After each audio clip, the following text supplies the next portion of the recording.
all know at least one person guilty of FOMO. Now, Webster's dictionary defines it as the fear of missing out. People who are often guilty of this are people pleasers, people who involve themselves so much in other people's likes and dislikes that they start to lose their own. My name is Lauren Kalukag, and I am a recovered FOMOer. It was about 5 years ago. I was in my first semester of college, and I'd already been hanging out with a sketchy group of kids. Nothing too crazy, just what you'd expect of rebellious teens. Underage drinking and smoking weed. Well, one night, my friends and I go to our first party as college students, and there I met a boy.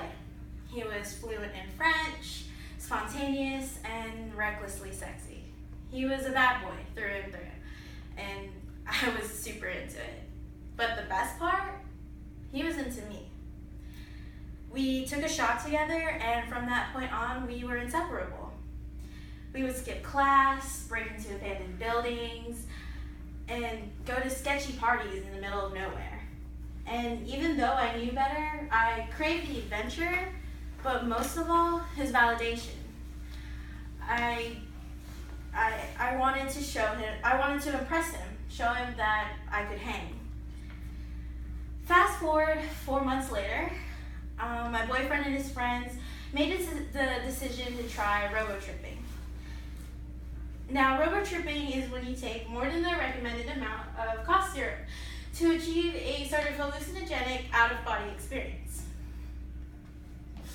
That sounded terrifying to me, but to the FOMOer in me, it was an opportunity I couldn't miss.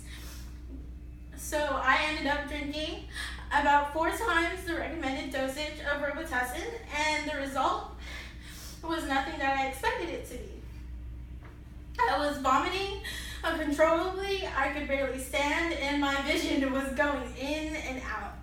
What I thought was supposed to be an out of this world experience ended up with me feeling like gravity was body slamming me back to earth. I dragged myself out of the bathroom to be welcomed by laughter and jeers from both my boyfriend's friends and my boyfriend. They were teasing me for not being able to handle myself. And these people, who I went out of the way to impress and please, were shaming me in my time of most need. That realization had brought me back to reality long enough for my adrenaline to kick in and help myself embark on what would be the longest walk of my life. I finally made it back to my dorm and was bedridden for 2 days. I woke up that third morning and wept from relief that I was the closest to feeling like my normal self that I'd ever been. In some ways, I'm thankful for that night. If it weren't for that night, I would have never realized how close my lack of self-esteem had brought me to my death.